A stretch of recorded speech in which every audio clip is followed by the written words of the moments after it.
How do you come to expect something that hasn't manifested? So you say, well, money isn't coming easy to me, and I'd like to be like that guy, I'd just like to expect it. But how do you expect something that hasn't been happening when you've been noticing what's been happening? What's the obvious answer? You have to notice a little less what's been happening. You have to stop taking score of what is. You have to find some way to put what is where it belongs. You have to put what is where it belongs in the past tense category. What is no longer matters, because what is does not have to continue to be the regurgitated active vibration. What is doesn't have to be the active vibration. What's wanted can be the active vibration.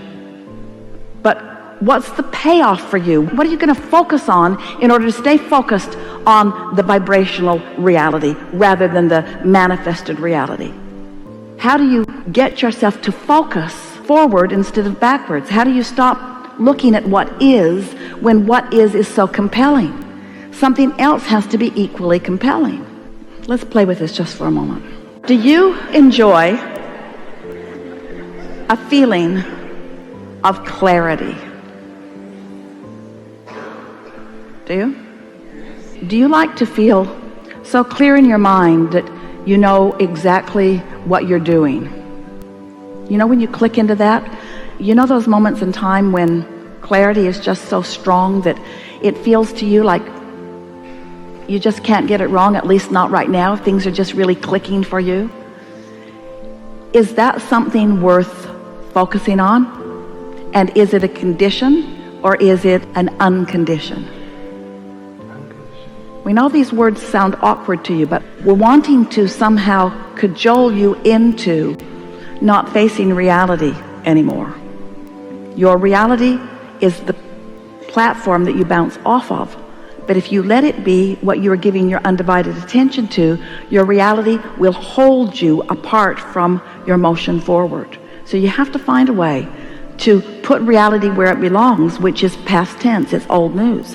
What's already manifested isn't where the sweet spot it is, isn't where the action is. It isn't where the energy is. It isn't where the fun is. It isn't where the leading edge is. It isn't where the new ideas are. It's the hatching of the new idea. It's the experience of the new rendezvous. It's the turning the vibration into a thought. It's the receiving of the thought. It's the conscious awareness that you've received a thought. It's the emotional feeling of worthiness that the thought has come, and the emotional feeling of positive expectation that that's going to amount to something. And every single thing you want, no matter what it is, material object, state of being, lover in your bed, pile of money, doesn't matter what it is, every single thing you want is because you believe you will feel better in the having of it. So if we can get you to just for 2 days, say, what's the feeling that I'm reaching for? What's the feeling? So as you offer that vibration, and we began using the word spew because we wanted you to feel the spewing of it, the offering of it outward, because we wanted you to get the sense of the way it moves out beyond you and affects everything that you walk into for a while.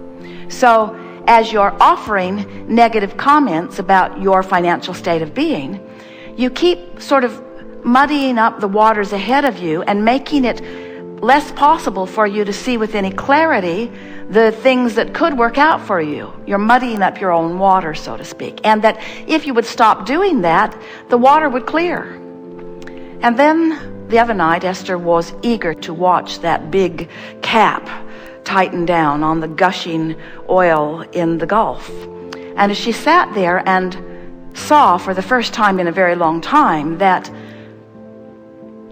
well no longer offering that oil, Esther remembered this analogy that now it has stopped.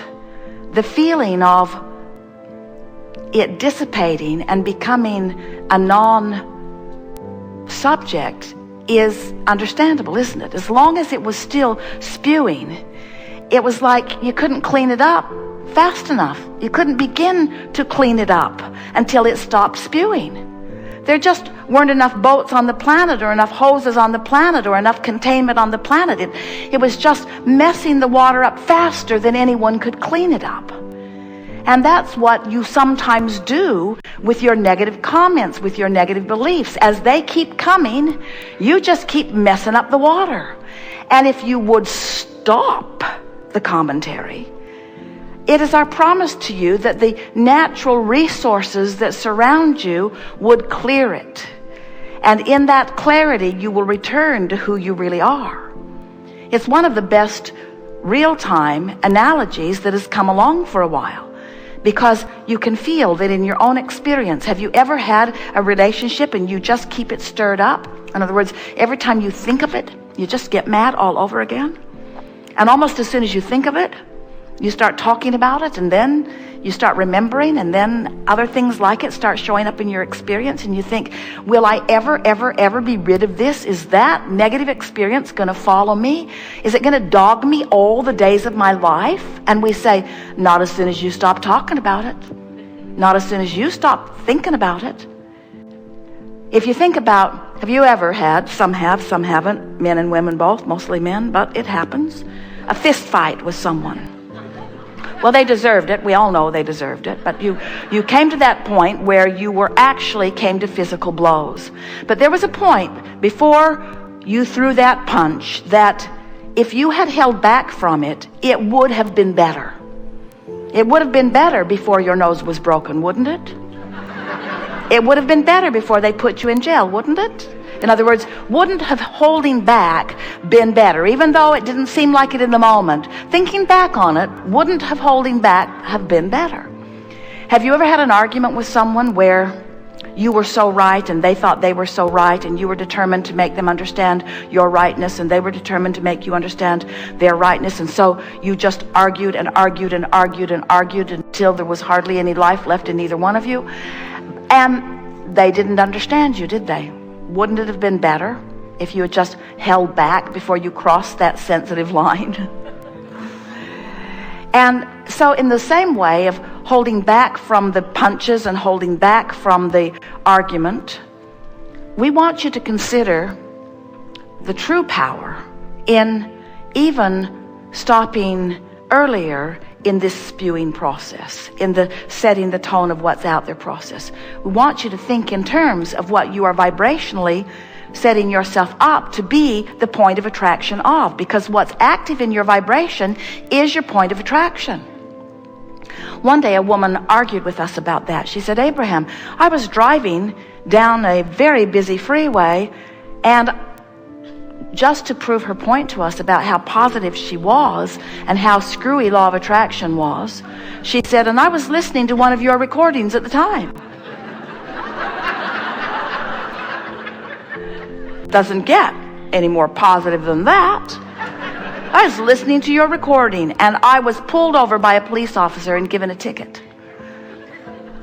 And we said, what was the ticket for? And she said, not wearing a seatbelt. And we said, what do you think about that? She said, I think it's absurd. I don't think I should have to wear my seatbelt. I think I was born into the land of the free and the home of the brave, and I think I should be able to be brave enough and free enough to drive around without my seatbelt on. I don't think it's anybody else's business whether I wear a seatbelt or not. I don't know what he thought he was doing, pulling me over. I wasn't causing anyone. She got quite animated quite fast. And it became quite evident that even though she was listening to one of our recordings, she had something unresolved percolating there in her vibrational pattern. And that it's not possible for her to be driving on the freeway without belligerently and rebelliously not wearing her seatbelt. She wasn't just nonchalantly and uncaringly and whimsically not wearing her seatbelt. She was defiantly not wearing her seatbelt. And we said, you were driving along, sending a beam out of the roof of your car that said, pick me, pick me, pick me, pick me. You want trouble? I'll give you trouble. And here's this policeman. He is actually in a much better state of mind than she was. He was out trolling for revenue.